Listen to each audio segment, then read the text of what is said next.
زہریلی قسط نمبر 2۔ اس ناکامی سے وہ پاگل ہو گئی۔ اس کا خوبصورت چہرہ سیاہ پڑ گیا۔ صدیوں کی مسافرت میں ایسا پہلی بار ہوا تھا کہ کوئی آ کر اس کے منہ سے اس کا شکار چھین کر لے جائے۔ ایسا نہیں ہے کہ ماضی میں کوئی اس کے مقدم قابل نہیں آیا۔ وہ کسی کے معاملے میں بھی ناکام نہیں ہوئی تھی۔ جس راستے کی وہ مسافر تھی وہاں قدم قدم پر چیلنجز کو فیس کرنا ہی پڑتا ہے، اور یہ انسانی فطرت بھی ہے کہ وہ خوب سے خوب تر کی تلاش میں رہتا ہے۔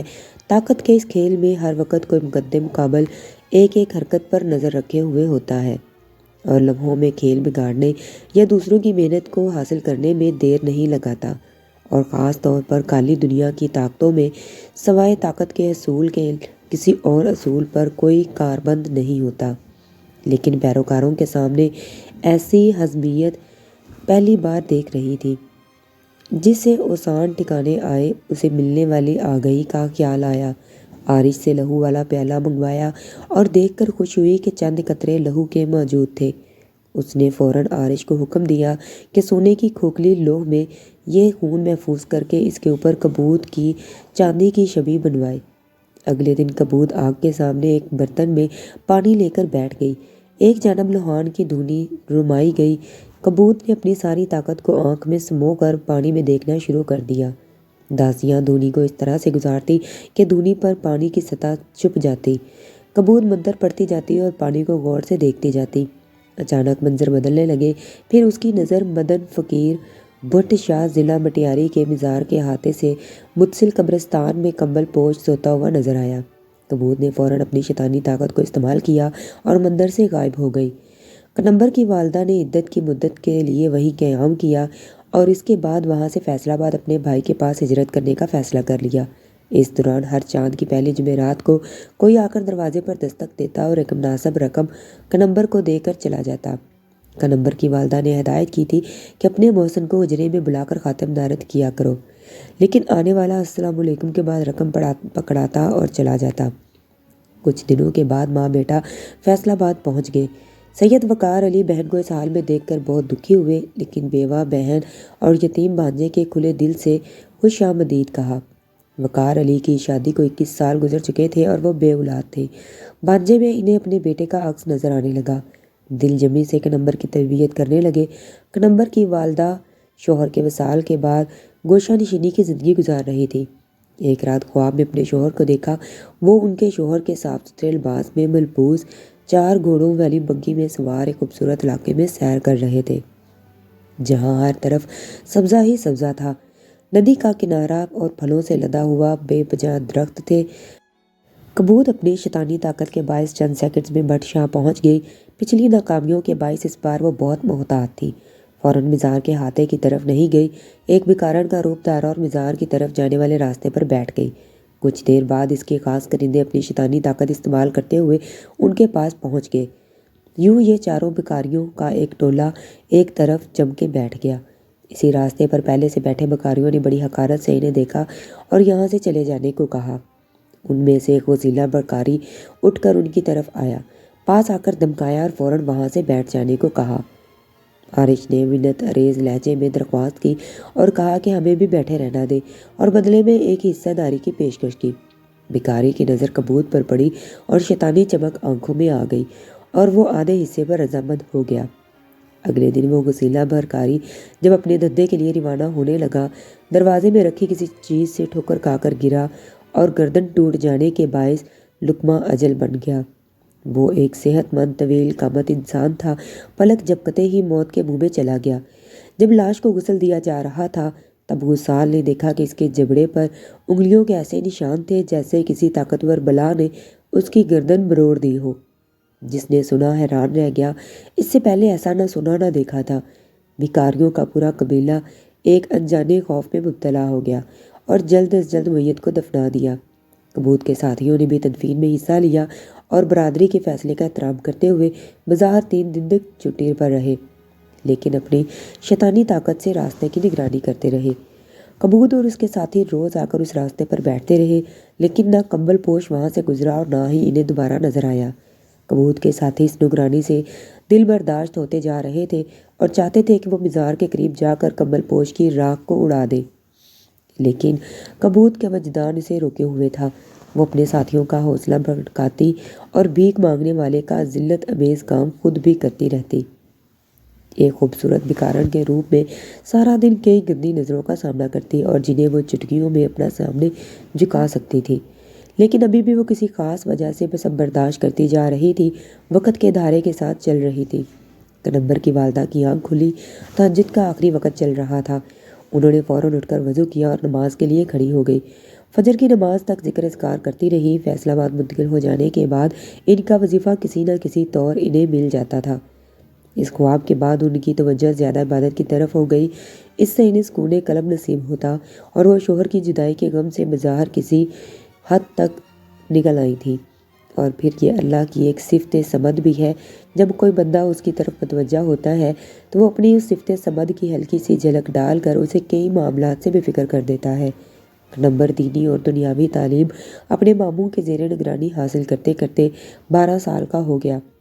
جب پڑھنے لکھنے کے قابل ہوا تو ماموں نے دیکھا کہ اس کا زیادہ رجحان فارسی ادب کی طرف تھا اور ایران کے قدیم مذاہب کا بغور مطالعہ کرتا۔ فارسی ادب سے لگاؤ کے باعث فارس کو کافی سمجھنے لگا تھا۔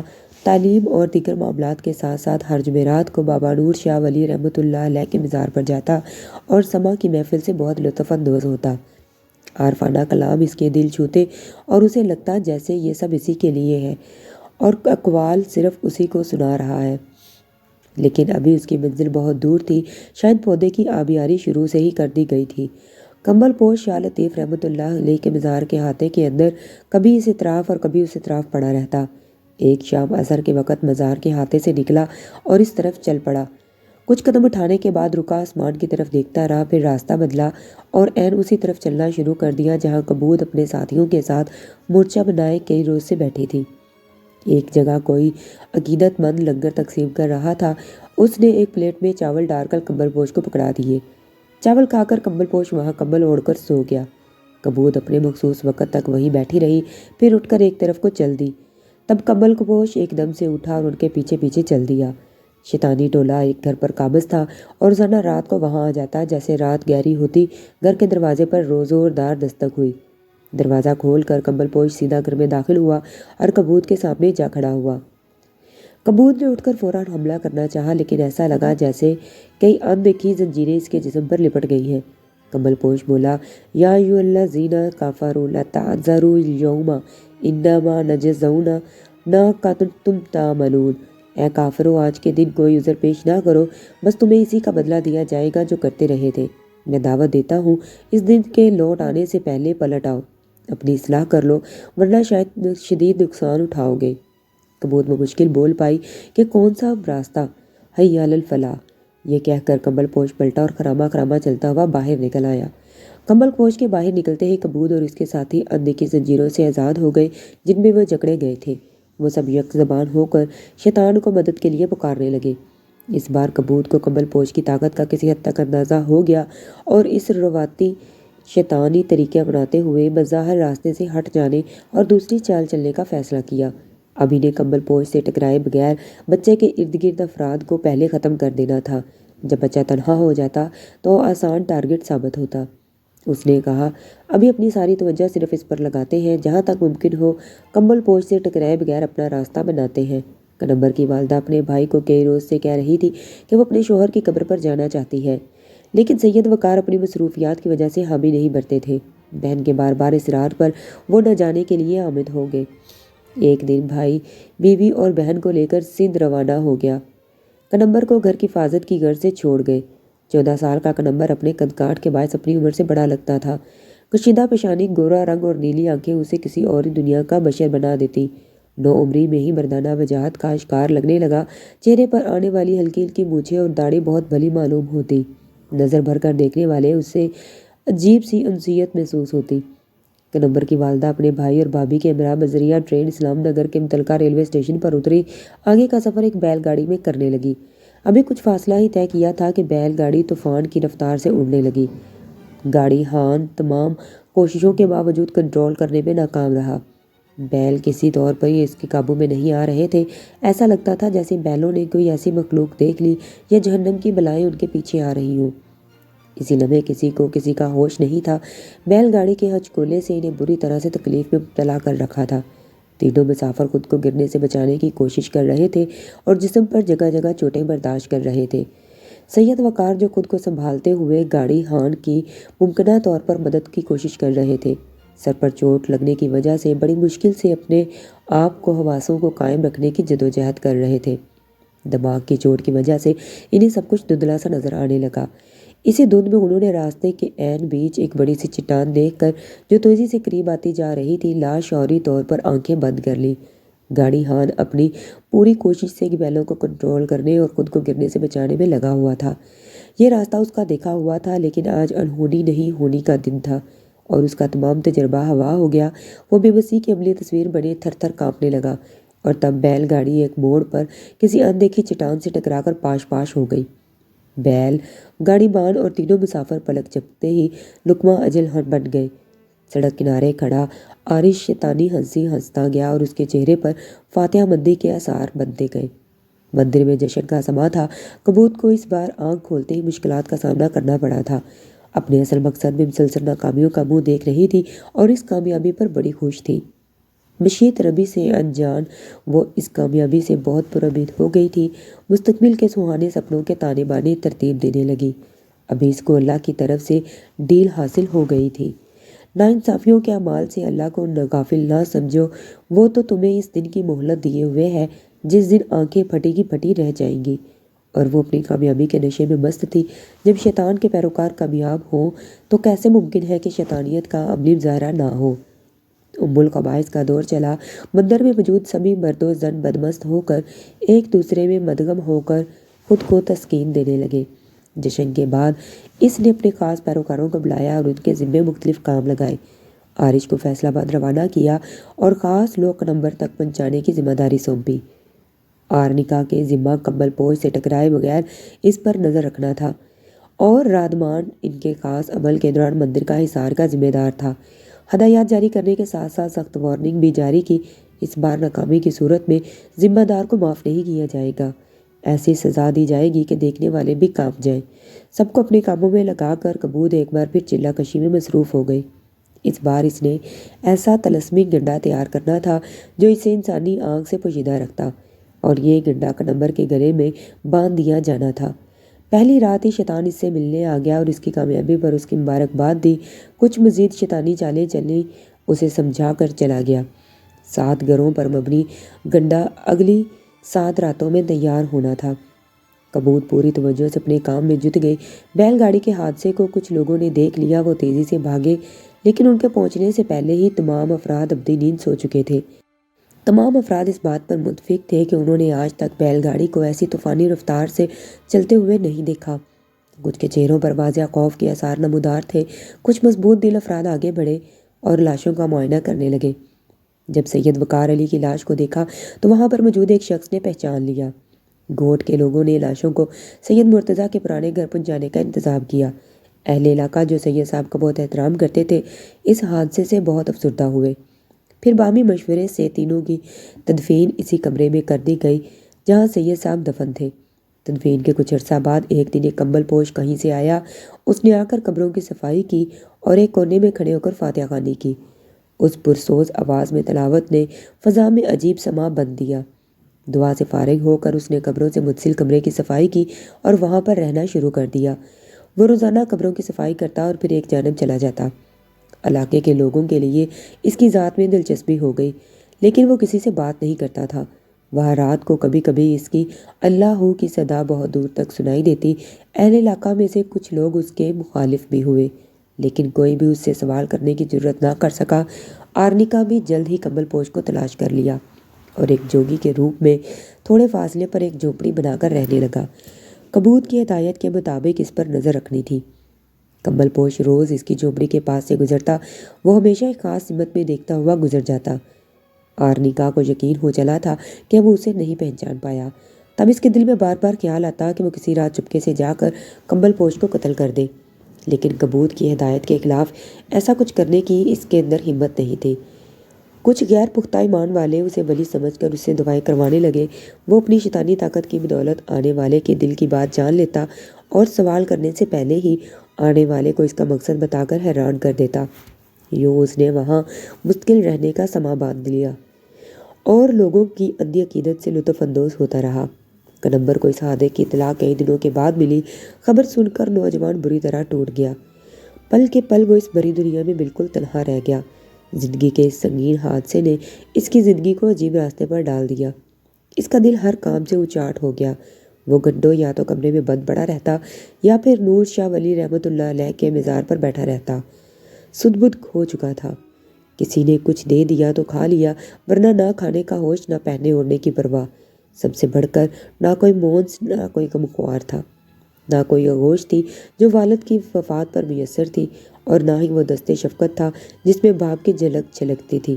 قدرت کے راز قدرت ہی جانے۔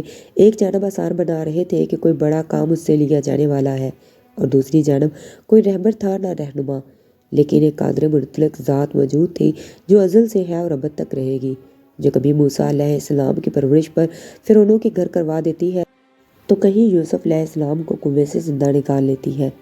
اب کنمبر کے راستے کا تعین بھی اپنے وقت پر اس نے ہی کرنا تھا۔ کون سی ٹھوکر مقدر کی ہے، کون سی اپنے اعمال سے خریدنی ہے، ستاروں پر کمند ڈالنے والا فانی انسان اس سے نابلد ہے۔ ایک دن گھر سے باہر نکلنے لگا تو ایک آدمی نے اس کے کندھے پر ہاتھ رکھا۔ پلٹ کر دیکھا اور آنکھوں میں سوال پیدا ہوا۔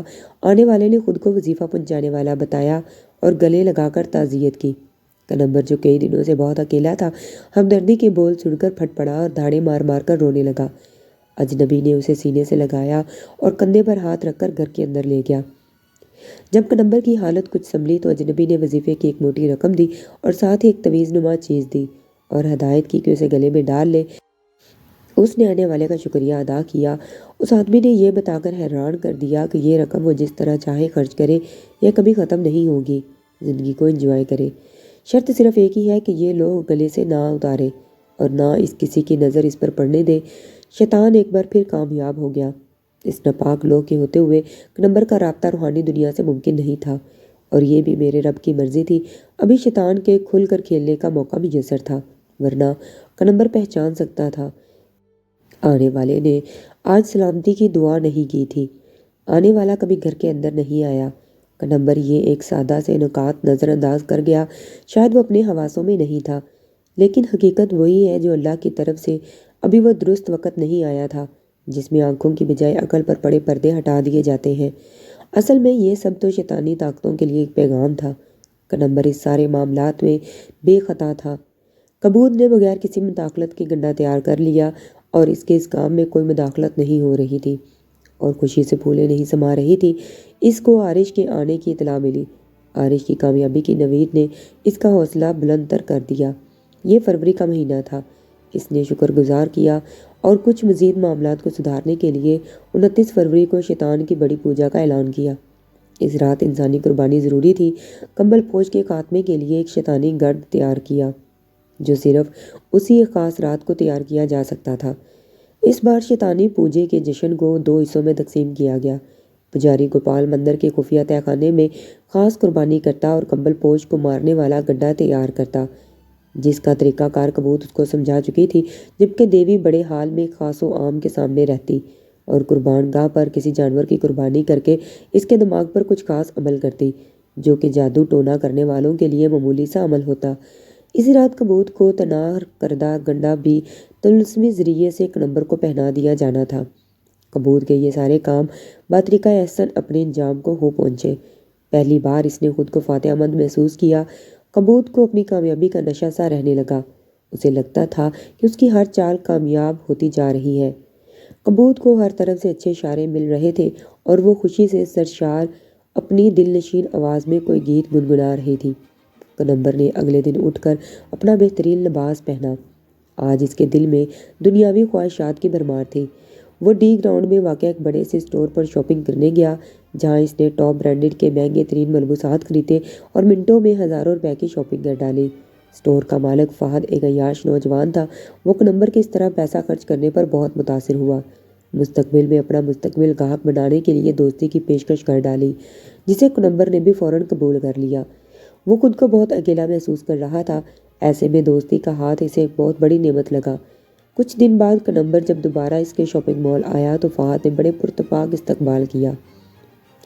کنمبر نے آج بہت ساری شاپنگ کی اور ادائیگی کے لیے نوٹوں کی بھاری گڈی نکالی اور بڑے بے پرواہ انداز میں نوٹ کیشیئر کے حوالے کر دیے۔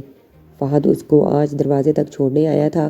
اس نے کنمبر کو آج اپنے فارم ہاؤس پر ڈنر پر دعوت دی، جو کنمبر نے قبول کر لی۔ فہد اس دعوت کو کنمبر کے لیے بہت دل نشین جال بنانا چاہتا تھا کہ وہ اس موٹی اسامی کو ہر حال میں اپنے شکنجے میں لے لے۔ اس کا ارادہ تھا کہ وہ اسے ایک بڑی رقم لے کر کاروبار میں شراکت کی پیشکش کرے گا۔ جہاں تک اس کی تیز نظروں نے سمجھا تھا کہ کنمبر لازمی ایک بڑی رقم کے عوض بہت تھوڑے پروفٹ پر بھی سرمایہ کاری کرے گا۔ اپنے مقصد کے حصول کے لیے اس نے اپنی 2-3 آزاد خیال فیملی فرینڈز کو بھی آج کی دعوت میں مدعو کر لیا۔ انہیں اپنے مقصد کے بارے میں آگاہ کیا اور ساتھ ایک مخصوص آفر بھی انہیں دی۔ فہد سر شام ہی وہاں پہنچ گیا، دعوت کے انتظامات کا جائزہ لینے لگا۔ کبوت نے عارش کو کنمبر پر مستقل مقرر کر دیا۔ اس کا کام تھا کہ کنمبر کو دنیاوی آسائشوں سے بھرپور مصروف رکھے۔ رات کو لیٹے وقت تک کنمبر اپنی تویز پر کندھا مورتی رکھتا۔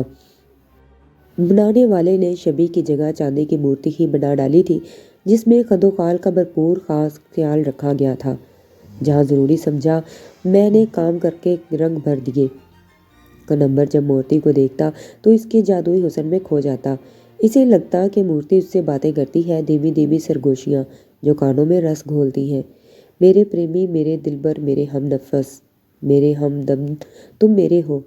صدیوں کی پیاس ہے، اس پیار میں مجھ سے آ کر مل، مجھے مکمل کر دے، میرے پاس آ، مجھے سندل کر دے۔ یہ الفاظ اسی گیت کے تھے جو کبوت مندر میں بیٹھی گنگنا رہی تھی۔ کنمبر مورتی کو دیکھتا جاتا اور الفاظ کے سحر میں ڈوبتے ڈوبتے نیند میں برف پاش وادیوں کے مزاروں میں اسی مورتی کے سنگ گھومنے لگا۔ اسے لگا کہ یہ خواب ہے، لیکن وہ اس صدی کی عظیم صحرا کے جادوئی شکنجے میں آ گیا تھا۔ ادھر کبوت اس کے دل میں اپنے پیار کی پہلی چنگاڑی دیکھ کر بے قابو ہونے لگی۔ پہلی بار اس کے اندر ایک عورت جاگی، ورنہ آج تک اس نے اپنے پیروکاروں کی عقیدت مندانہ نگاہیں ایسی ہی دیکھی تھی۔ یہ نیا رنگ اسے بہت بھا رہا تھا۔ اب باقی زندگی وہ اسی رنگ میں گزارنے کی تمنا کرنے لگی، مگر ابھی اس کے اندر کی عورت کو سلائے رکھنا تھا، اسی وقت تک جب تک ستاروں کی چال میں نہیں نکالا گیا تھا۔ آرنیکا کو اطلاع مل گئی تھی کہ اس کے ذمے ایک بہت اہم کام لگایا جانے والا ہے۔ اگر وہ اس میں کامیاب ہو گیا تو کبوت پہلی بچی کی پیدائش کے بعد اس سے شادی کر لے گی اور مرتے دم تک وہ صرف اسی کی رہے گی۔ یہ وہ خاص ہدایت تھی جو شیطان نے کبوت کو دی تھی کہ آرنیکا، جس کی اس وقت عمر 40 تھی اور غیر شادی شدہ ہے، اس نے جب کبوت کو دیکھا تو تبھی دل ہار بیٹھا تھا۔ کبوت تب تک نیند کی حالت میں تھی۔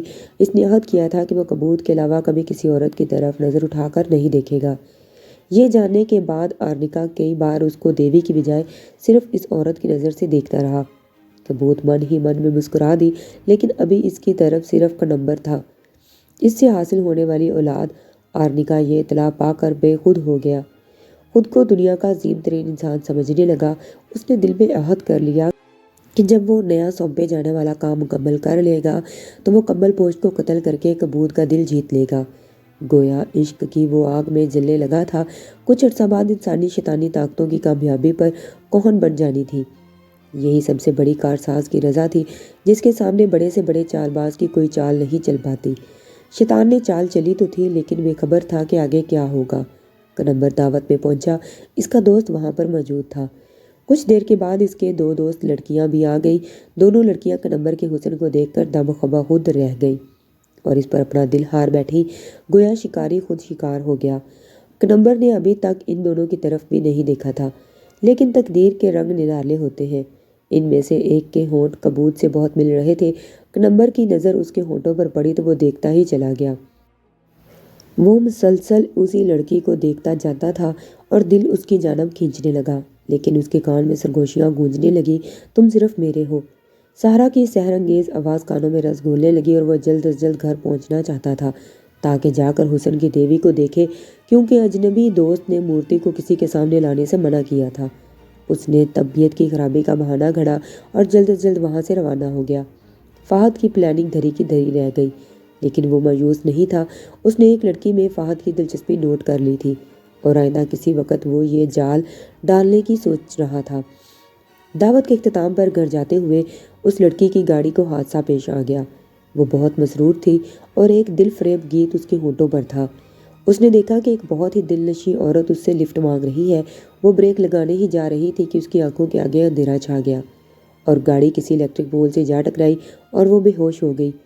راہ گیروں نے اسے قریبی ہسپتال پہنچایا۔ جب ہسپتال پہنچی تو ڈاکٹر بھی یہ دیکھ کر حیران تھے کہ اس کے ہونٹ کسی تیز دھار آلے سے کاٹ لیے گئے تھے۔ جی تو دوستو، کہانی کا دوسرا حصہ کیسا لگا مجھے کمنٹ سیکشن میں ضرور بتائیں۔ ویڈیو اچھی لگی ہو تو میرے چینل کو سبسکرائب کریں، ویڈیو کو لائک کریں، شیئر کریں، دعاؤں میں مجھے یاد رکھیں۔ اللہ حافظ۔